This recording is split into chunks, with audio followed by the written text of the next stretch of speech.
নমস্কার বন্ধুরা, তো ফের আরেকটা দিন তোমাদের সাথে নিয়ে চলে এসেছি। তোমরা কে কেমন আছো অবশ্যই কমেন্টে জানাও। কমেন্ট কিন্তু খুব কম করছো, আগে বেশি করতে। আমাদের কিছু ভুলই না, অবশ্যই কমেন্টে তো জানাও। অবশ্যই একটা কথা বলবো যে কি কি ভিডিও বানাচ্ছে সেটা আমাদের কাছে একটা স্পেশাল ভিডিও, কারণ আজকের থাম্বনেল টাইটেল দেখে যেটা স্পেশাল, মানে আমাদের কাছে সেরা ভিডিও আজকে। একদম কাকে ছেড়ে কাকে কাকে, সেটাই হচ্ছে ব্যাপার।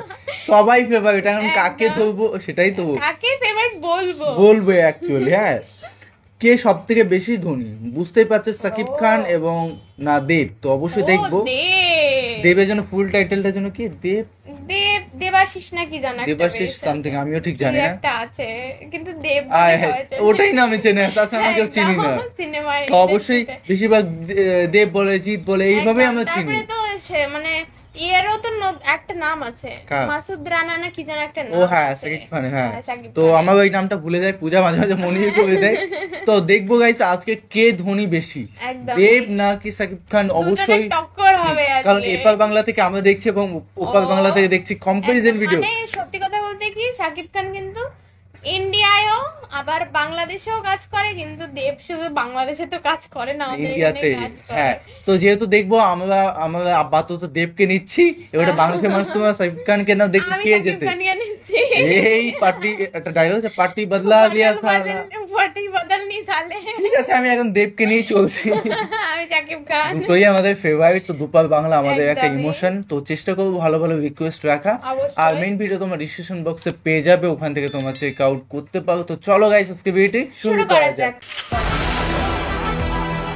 তুফান হতে অ্যাটিটিউড লাগে, একদম লাগে, অ্যাকশন স্পিড। একদিকে রয়েছে বাংলাদেশের ফিল্ম ইন্ডাস্ট্রির তুফান শাকিব খান, বাংলাদেশের সবথেকে বড় সুপারস্টার হচ্ছে শাকিব খান। অন্যদিকে রয়েছে কলকাতার সুপারস্টার দেব। আমি বাঘের বাচ্চা, আর বাঘ কখনো কারোর পিঠে সুরসুরি দেয় না, আমি মানুষের ঘাড়ে থাবা মারে। একসময় এপার বাংলা ওপার বাংলা সবথেকে জনপ্রিয় নাম ছিল দেব। বাংলাদেশ এবং ভারতের মেয়েদের ক্রাশ ছিল, এমনকি একসময় আমিও দেবের ভক্ত ছিলাম। তো এই দুই সুপারস্টারের মধ্যে আসলে কে সেরা? শাকিব খান এবং দেব এরা দুইজন এমনই সুপারস্টার যাদের মধ্যে বরাবরই টক্কর হয়ে থাকে। আজকের এই ভিডিওতে আমরা জানতে চলেছি শাকিব খান এবং দেবের মধ্যে সম্পদের দিক থেকে কে এগিয়ে রয়েছে, মানে কে সব থেকে বেশি ধনী, দেব নাকি শাকিব। এছাড়াও গাড়ির কালেকশনের দিক থেকে কে এগিয়ে রয়েছে, কে বেশি বিলাসী জীবন যাপন করে থাকে। এক কথায় সব দিক থেকে কে সেরা। প্রথমে তাদের সম্পদের পরিমাণ দেখে আসি। তো বর্তমান সময়ে সব থেকে দেবের মোট সম্পদের পরিমাণ $12 মিলিয়ন, বাংলাদেশি টাকায় প্রায় 132 কোটি টাকা। এই পরিমাণ সম্পদ নিয়ে কলকাতার সব থেকে তৃতীয় ধনী অভিনেতা হচ্ছে দেব। এছাড়া বিভিন্ন পণ্যের ব্র্যান্ড অ্যাম্বাসেডর হিসেবে যুক্ত হয়ে বছরে কোটি কোটি টাকা আয় করে থাকেন। অভিনয়ের পাশাপাশি দেব রাজনীতিতে সক্রিয়। কলকাতার নায়ক হওয়ার পাশাপাশি দেব একজন এমপি এবং বর্তমান সময়ের প্রতিটি সিনেমা করার জন্য মোটামুটি 50 থেকে 60 লক্ষ টাকা নিয়ে থাকেন। এছাড়া দেবের একটি প্রযোজনা প্রতিষ্ঠান রয়েছে, এই প্রযোজনা প্রতিষ্ঠান থেকে সিনেমা নির্মাণ করে কোটি কোটি টাকা আয় করে থাকে। অন্যদিকে আসা যাক তুফান বস শাকিব খানের কাছে। বর্তমান সময়ে শাকিবের মোট সম্পদের পরিমাণ $21 মিলিয়ন, যা বাংলাদেশি টাকায় 231 কোটি টাকা। মানে শাকিব খানের গাড়ি বাড়ি বাদ দিয়ে শুধু ক্যাশ টাকা রয়েছে 231 কোটি। এবং এই পরিমাণ সম্পদ নিয়ে বাংলাদেশের সব থেকে ধনী অভিনেতা কিং খান শাকিব খান। বাংলাদেশের অন্যান্য তারকাদের মতো শাকিব খান বিভিন্ন পণ্যের ব্র্যান্ড এন্ডোর্সমেন্ট করে থাকেন। বড় বড় কোম্পানির ব্র্যান্ড অ্যাম্বাসেডর হিসেবে যুক্ত হয়েছেন শাকিব খান। এছাড়া শাকিব খানের বিভিন্ন ব্যবসা প্রতিষ্ঠান রয়েছে। সম্প্রতি তিনি আরও একটি ব্যবসা প্রতিষ্ঠান দাঁড় করিয়েছেন। শাকিব খান শুধুমাত্র একটি বিজ্ঞাপন করার জন্য 50 লক্ষ টাকা পারিশ্রমিক নিয়ে থাকেন। বর্তমানে শাকিব খান প্রতিটি সিনেমা করার জন্য 1 কোটি টাকা পারিশ্রমিক নিয়ে থাকেন এবং শাকিব খানের নিজের প্রোডাকশন হাউস রয়েছে। তার প্রোডাকশন হাউসের নাম হচ্ছে এসকে ফিল্ম। তার প্রোডাকশন হাউস থেকে সিনেমা নির্মাণ করে শাকিব খান কোটি কোটি টাকা আয় করছেন। সম্পদের দিক থেকে দেবের থেকে অনেক এগিয়ে আছে শাকিব খান, কারণ সিনেমা ইন্ডাস্ট্রিতে দেবের থেকে অনেক আগে এসেছে শাকিব খান। তাছাড়া দেবের থেকে অনেক বেশি সিনেমা করেছেন শাকিব খান, এই কারণে দেবের থেকে অনেক বেশি ধনী হচ্ছে শাকিব খান। কিন্তু তারপরেও দেব যেহেতু কলকাতার এমপি, তাই এমপিদের সম্পদ কিন্তু প্রকাশ করা হয় না। হতে পারে পলিটিক্স থেকে দেব শাকিব খানের থেকে অনেক অনেক টাকা, ধনী হয়ে গিয়েছেন। কোটি কোটি যাই টাকা। হোক, এবার তাদের গাড়ির কালেকশন দেখে আসি। হ্যাঁ। কলকাতার নায়কদের মধ্যে সবথেকে বিলাসী জীবন যাপন করেন দেব।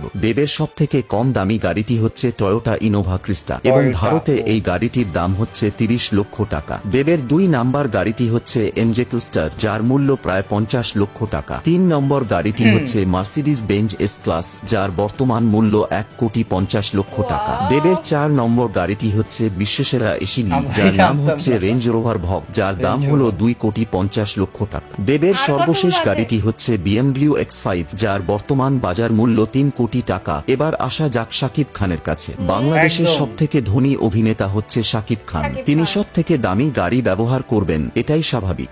গুঞ্জন শোনায় শাকিব খান প্রতি বছর রোজার ঈদে একটি করে বিলাসবহুল গাড়ি কিনে থাকেন। তবে তার যে গাড়িগুলো মুভিও তো তথ্য বের করে অনলাইনে দেয়। পাওয়া গিয়েছে সেগুলোর নাম উল্লেখ করলাম। শাকিব খানের অন্যতম একটি গাড়ি হচ্ছে মার্সিডিজ বেঞ্জ এস ক্লাস। এছাড়া শাকিব খান ব্যবহার করে থাকে টয়োটা প্রাডো। তাছাড়া BMW গাড়ি ব্যবহার করে থাকে শাকিব খান। শাকিব খান যে চশমাগুলো ব্যবহার করে থাকে তার এক একটির মূল্য লক্ষ টাকা। তাই শাকিবের একটি চশমা যদি কুড়িয়ে পান তাহলে আপনি লাখপতি হয়ে যাবেন। যাই হোক, শাকিব খান এবং কুড়িয়ে দেবের পান। গাড়ি কালেকশন হায় দেখতে হায়। পেলেন। এবার আমরা দেবের কুড়িয়ে পাওয়া ব্যক্তিগত কিছু ফ্যাক্ট জেনে আসি। দেবকে নতুন করে পরিচয় করিয়ে দেওয়ার কিছুই নেই। বিশেষ করে 2008 সাল থেকে 2015 সাল পর্যন্ত যে সকল মেয়েরা স্কুল কলেজে পড়তো তাদের অনেকের ক্রাশ ছিল এই দেব। এমনকি সেই সময় এখনো। অনেক ছেলের আইকন এবং স্টাইলিশ স্টার ছিল দেব। মানে এক কথায় সেই সময় দেবের রাত Level. চলছিল। দেব জন্মগ্রহণ করেছিল 1982 সালে, সেই হিসেবে তার বর্তমান বয়স হচ্ছে 42 বছর এবং তার উচ্চতা হচ্ছে 6 ফিট। তিনি জন্মগ্রহণ করেছিলেন পশ্চিমবঙ্গের মেদিনীপুর জেলায়। দেবের আসল নাম হচ্ছে দীপক অধিকারী এবং তার ডাকনাম হচ্ছে রাজু, কিন্তু তার ভক্তরা তাকে দেব বলেই ডাকে। ইন্ডাস্ট্রিতে আসার পর তার নাম ডিরেক্টরদের তেমন একটা পছন্দ হচ্ছিল না, যার কারণে তার নাম দীপক অধিকারী বাদ দিয়ে দেব রেখে দেয়া হয়। ঠিক এরকমটা করা হয় শাকিব খানের সাথে, তবে সেও বিষয়ে আমরা একটু পরে জানব। দেবের পরিবারের মোট 4 জন সদস্য রয়েছে। তার বাবা হচ্ছেন গুরু দাস অধিকারী, তার মায়ের নাম দাদাও হচ্ছে আছে। রোশনি অধিকারী, তার ছোট বোনের নাম হচ্ছে দীপালি অধিকারী। তবে এদের উপরে কাদের অধিকার রয়েছে বুঝতে পারছি না, সবার নামের শেষে মানে? অধিকার রয়েছে। ইন্ডাস্ট্রিতে দেবের কিছু প্রেমের গুজব রয়েছে, যেমন 2008 সালের শেষের দিকে চ্যালেঞ্জ সিনেমা করার সময় অভিনেত্রী শুভশ্রীর সাথে প্রেমের সম্পর্ক গড়ে ওঠে। 2008 সাল থেকে 2012 সাল পর্যন্ত তাদের মধ্যে দীর্ঘ 5 বছরের সম্পর্ক ছিল এবং তাদেরকে টলিউডের সবথেকে বেস্ট জুটি বলা হতো। এদের সত্যি জুটি এদের এতটাই জুটিটা একদম রিয়েলিস্টিক level ছিল এর যে ছিল গো। অনেকে দেব এবং শুভশ্রীকে স্বামী স্ত্রী মনে করত, কিন্তু 2012 সালে তাদের ব্রেকআপ হয়ে যায়। আর এই ব্রেকআপ করেছিল শুভশ্রী, কারণ শুভশ্রী ভালোবেসে ফেলেছিল ডিরেক্টর রাজ চক্রবর্তীকে এবং 2019 সালে রাজ চক্রবর্তীকে বিয়ে করে শুভশ্রী বর্তমানে তাদের ঘরের সন্তানও রয়েছে। তো যাই হোক, শুভশ্রীর Loyal সাথে না। ব্রেকআপ হওয়ার পর দেব বেচারার মন অনেক খারাপ ছিল, সত্যি তাই তাই, 4 really। বছর ধরে কোনো প্রেম করেনি। কিন্তু 4 বছর পর 2016 সালে চ্যাম্প সিনেমা করার সময় কয়েকটি সাথে তার প্রেমের সম্পর্ক গড়ে ওঠে। মানে বোঝা যাচ্ছে ভালোবাসার পরিবর্তন হতে পারে, আপনার উন্নতির সাথে সাথে আপনার থেকে চয়েসের পরিবর্তন হতে পারে। তো একদম যাই হোক, উন্নতির আজ সাথে পর্যন্ত দেব মোট 50টি সিনেমাতে অভিনয় করেছে। তো দেব বর্তমানে 50 নিজস্ব বাড়িতে থাকেন না, তিনি দক্ষিণ কলকাতায় একটি ফ্ল্যাট কিনে নিয়েছেন আর বর্তমানে তিনি সেখানেই বসবাস করছেন। তো দেব কিভাবে সিনেমা ইন্ডাস্ট্রিতে আসলো চলুন এক নজরে দেখে আসি। তো দেবের বাবা পেশায় একজন কেয়ারটেক ছিলেন, মানে রান্না বান্না করতেন। এ রান্না বান্নার কাজ করতেন মুম্বাইয়ে, আর বাবাকে হেল্প করার জন্য তিনিও মুম্বাইয়ে চলে যান আর সেখানে তার বাবাকে সাহায্য করার পাশাপাশি মুম্বাইয়ের বান্দ্রাতে পড়াশোনা করেন আর মুম্বাইয়ের বিদ্যাপীঠ ইউনিভার্সিটি থেকে তার গ্রাজুয়েশন সম্পন্ন করেন। তবে এখানে উল্লেখযোগ্য বিষয় হচ্ছে দেব খাবার দাবার ডেলিভারি দিতেন ফিল্ম ইন্ডাস্ট্রি লোকেদেরকে, মানে শাহরুখ খান কিংবা সালমান খানের বাড়িতে কিংবা কোনো সিনেমার অনুষ্ঠানে, আর তাদেরকে দেখে অনুপ্রাণিত হয়ে অ্যাক্টর হওয়ার স্বপ্ন দেখেন। এরপর দেব তার শহর কলকাতায় ফিরে সেটাই তো। আসে আর কলকাতায় অনেক অডিশন দেওয়ার পরে 2005 সালে একটি ছোট সিনেমাতে কাজ করার সুযোগ পান। তার প্রথম সিনেমার নাম ছিল অগ্নি শপথ। সিনেমাটি মুক্তি পাওয়ার পর এটি না, অনেক বড় seriously। ফ্লপ হয়, কিন্তু দেবের অনেক ভালো অভিনয়ের জন্য সবার আলোচনায় চলে আসেন। তারপর দেব রবি কিনাগি পরিচালিত আই লাভ ইউ সিনেমায় অভিনয় করেন। সিনেমাটি বাংলাদেশ এবং ভারতের ব্যাপক জনপ্রিয়তা এটাও পেয়েছিল একটা আর এই সিনেমাটি করার পর দেবের ভাগ্য খুলে যায়। এরপর আর পেছনে ফিরে তাকাতে হয়নি। এরপর দর্শকদের একের পর এক হিট মুভি উপহার দেয়, যেমন 2008 সালে প্রেমের এটা তো কাহিনী, আরো মন level। মানে না, চ্যালেঞ্জ। হায় হায় দেবের হায়। ক্যারিয়ারের সবথেকে সফল সিনেমা হচ্ছে চাঁদের পাহাড়। এটি চাঁদের হচ্ছে পাহাড়। কলকাতার দেখেছি এটা। সর্বোচ্চ আয়কারী সিনেমা এবং সেই সিনেমাটি অনেকগুলো ভাষায় বেশ কিছু দেশে রিলিজ হয়েছিল। তো এই কারণেই দেব বেশ কিছু দেশে পরিচিতি পেয়ে যায়। দেব 2014 সাল থেকে রাজনীতি করছে, এবারের নির্বাচনে আবারও কলকাতার এমপি হয়েছেন। তো আশা করি আপনারা দেব সম্পর্কে অনেক কিছু জানতে পারলেন। তো এবার আমরা দেখে আসি বাংলাদেশের সুপারস্টার শাকিব খান সম্পর্কে। তো যেমনটা জানেন, শাকিব খানের আসল নাম হচ্ছে মাসুদ রানা, তবে সিনেমা ইন্ডাস্ট্রি আসার পর তিনি তার নাম পরিবর্তন করে শাকিব খান রাখেন। তিনি জন্মগ্রহণ করেছেন 1979 সালে বাংলাদেশের নারায়ণগঞ্জ জেলায়। তো সেই হিসেবে তার বর্তমান বয়স হচ্ছে 45 বছর। তার উচ্চতা হচ্ছে 6 ফুট 1 ইঞ্চি।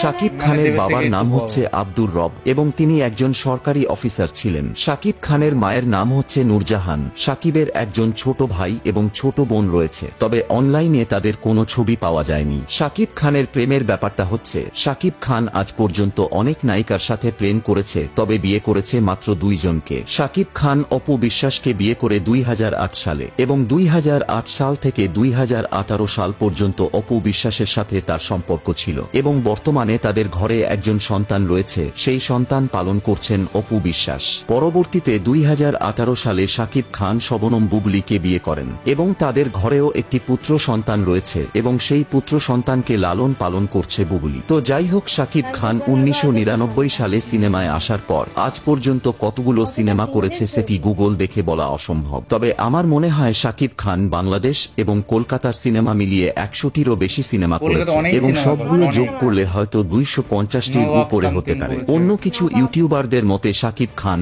এই বাড়িতে বসবাস করতেন এবং এই বাড়িটি রয়েছে নারায়ণগঞ্জে, মানে শাকিব খানের জন্ম হয়েছে এই বাড়িতে। বর্তমানে শাকিব খান ঢাকার এই বাড়িতে বসবাস করছেন। আর এটি হচ্ছে শাকিব খানের গুলশানের বাড়ি। এই বাড়িটি নিয়ে শাকিব খানের অনেক ঝামেলা হয়েছিল। ঢাকার রাজুকের সাথে শাকিব খানের অনেক ঝামেলা বেঁধেছিল। মজার ব্যাপারটি হচ্ছে 2017 সালে এক রিকশাওয়ালা শাকিব খানের উপরে মামলা করে, তবে কিছু কিছু পত্রিকা বলছে শাকিবের বিরুদ্ধে 50 লক্ষ টাকার মামলা করেছিল একজন রাজমিস্ত্রি। শাকিব খানের রাজনীতি নামের একটি সিনেমা রয়েছে। সেই সিনেমায় একটি ডায়লগ ছিল যেখানে শাকিব খানের নায়িকাকে একটি মোবাইল নাম্বার দেয়। কাকতালীয়ভাবে সেই মোবাইল নাম্বার মিলে যায় রাজমিস্ত্রির মোবাইল নাম্বারের সাথে, আর এরপর থেকে লাগাতার রাজমিস্ত্রির মোবাইল নাম্বারে কল আসতে থাকে আর সবাই কল করে শাকিব খানকে চাইতে থাকে। আর দিনের মধ্যে এত কল আসার কারণে রাজমিস্ত্রি শাকিব খানের উপরে রেগে গিয়ে 50 লক্ষ টাকার মানহানি মামলা করে। আর শাকিব খান সিনেমায় আসার ব্যাপারটা হচ্ছে, তার বাবা একজন সরকারি কর্মকর্তা ছিলেন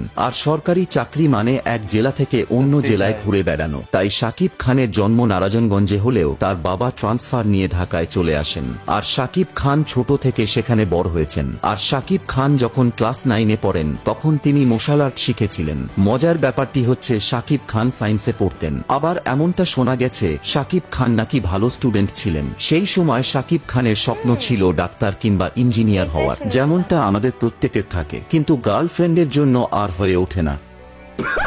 সত্যি এই আমাদের অবস্থা এটাই। পড়ালেখার পাশাপাশি শাকিব খান নাচানাচি করতেন। নাচের প্রতি তার আগ্রহ ছিল। তিনি পড়াশোনার পাশাপাশি আজিজ রেজার কাছে নাচ শিখতেন। তিনি হচ্ছেন বাংলাদেশের চলচ্চিত্রের নাচের কোরিওগ্রাফার। আর এভাবেই শাকিব খান চলচ্চিত্র জগতের একজনের কাছে পরিচিত হন। তো যাই হোক, তার বয়স যখন 19 বছর, 1998 সালে তিনি তখন ইন্টারমিডিয়েট পাশ করে। তখন শাকিব খান কৌতূহলবশত কোরিওগ্রাফার আজিজ রেজার সাথে বাংলাদেশ চলচ্চিত্রের উন্নয়ন বোর্ডে ঘুরতে যান। আর সে সময় শাকিব খানের চেহারা অনেক সুন্দর ছিল আর আজিজ রেজার সাথে এরকম একটা সুন্দর ছেলে দেখে বাংলাদেশের পরিচালক আবুল খায়ের বুলবুল শাকিব খানকে সিনেমা করার জন্য পছন্দ করে নেয়। তিনি তার পরবর্তী সিনেমা করার জন্য শাকিব খানকে প্রপোজাল দেন আর সেই প্রস্তাবে শাকিব খান রাজি হয়ে যান। কিন্তু কোনো একটি ঘটনার কারণে সেই সিনেমাটি করা হয়নি। কিন্তু সেই বছরেই রফিকুল ইসলাম নামের একজন পরিচালক শাকিব খানকে তার সিনেমার জন্য পছন্দ করে নেয়। তার পরবর্তী সিনেমা ছিল সবাই তো সুখী হতে চায়। আর এত বড় সিনেমায় অভিনয় করার জন্য শাকিব খান রাজি হয়ে যায়। এরপর ইন্টারমিডিয়েট পাশ করে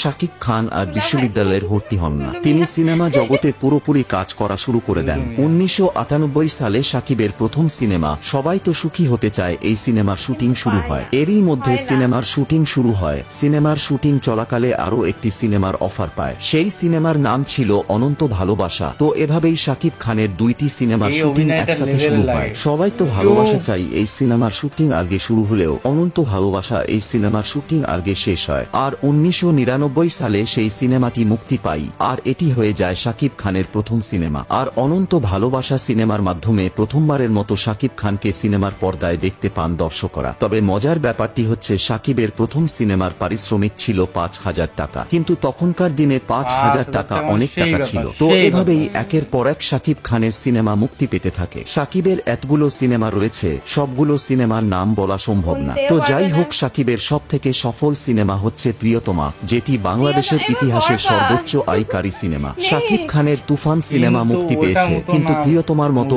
আয় করতে পারেনি তুফান সিনেমা। তবে গুঞ্জন শোনা যাচ্ছে প্রিয়তমার নায়িকা ইদিকা পালের সাথে আবারও নতুন সিনেমায় জুটি বাঁধবেন শাকিব খান। তো শাকিব খান এবং দেবের মধ্যে কাকে আপনি ভোট দেবেন সেটি আপনি কমেন্ট করে জানান আমাদের কমেন্ট বক্স। আর দ্বিতীয়ত কথা হচ্ছে যে মানে শাকিব খান বলছি- অবশ্য নেতা মন্ত্রীদের মানে ভিতরে ঢোকে না। শাকিব খান একটা মানে মুভির আর্টিস্ট, সেই লাইনেই আছে সে। আমি এটাই মনে করি। খেলাধুলার দিকেও আছে একটু, কিন্তু সেইটা বেটার। কিন্তু আমার যে নায়ক হয়ে অভিনয়ের দিকে ফোকাস না করে নেতা মন্ত্রীর দিকে ফোকাস করা, এই জিনিসটা আমার হ্যাঁ, এই পছন্দ দিক হয় থেকে না। আমি দেবকে পছন্দ করি না, যেহেতু একদম। মুভি বলে না, মুভি করতে এসেছিস মুভি কর। হ্যাঁ, মানে জিৎ কিন্তু এটা করে না। এই জিতকে এই জন্য আমার খুব ভালো লাগে, হ্যাঁ, খুব কিন্তু শাকিব খানের মধ্যে ওই গুণটা দেখেছি, আমার খুব ভালো লেগেছে। মানে একটা মুভিতে মানে একটা মানে ব্রডকাস্টে দেখছিলাম যে বলছিল যে জিতকে যে তুমি কি নেতা মন্ত্রী হতে চাও কিংবা হ্যাঁ। পদে থাকতে চাও, তা সে পরিষ্কার একটা ভালো একটা আমি বলি, ও বলেই যাচ্ছে মানে ও দেখে না, আন্দাজে বলে বল যাচ্ছে। বল তাহলে। ও বলছে আমি সিনেমা করছি, এটা ভালো না? হ্যাঁ, তো বলছে, এইভাবে আমার যেটা পেশা আমি সেটাই তো করব।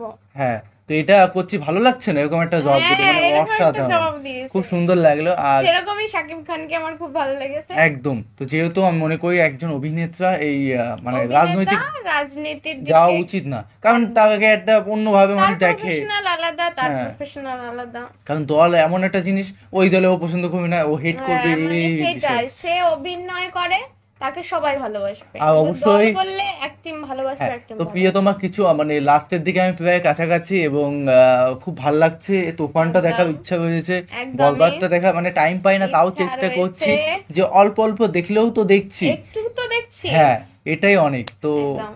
দুইজনে কিন্তু ভালো, কিন্তু একটু শাকিব খান এই দিক দিয়ে প্লাস পয়েন্ট পাচ্ছে, সেই যেহেতু বুঝতেই জিনিসটার পারছো। plus অবশ্যই কমেন্টে জানাও হ্যাঁ, আমাদের সঙ্গে আর এই একমত কিনা। হ্যাঁ, আর এই ধরনের কম্পারিজন ভিডিও যদি দেখতে চাও অবশ্যই কমেন্টে কমেন্ট করে জানিয়ে দিও, একদমই। আর কি ধরনের কম্পারিজন ভিডিও দেখবে সেটাও কমেন্টে একদম। জানাও। তো চলো গাইস, নতুন একটা ফ্রেশ ভিডিওতে দেখা হবে। Bye bye, tech tata. Care.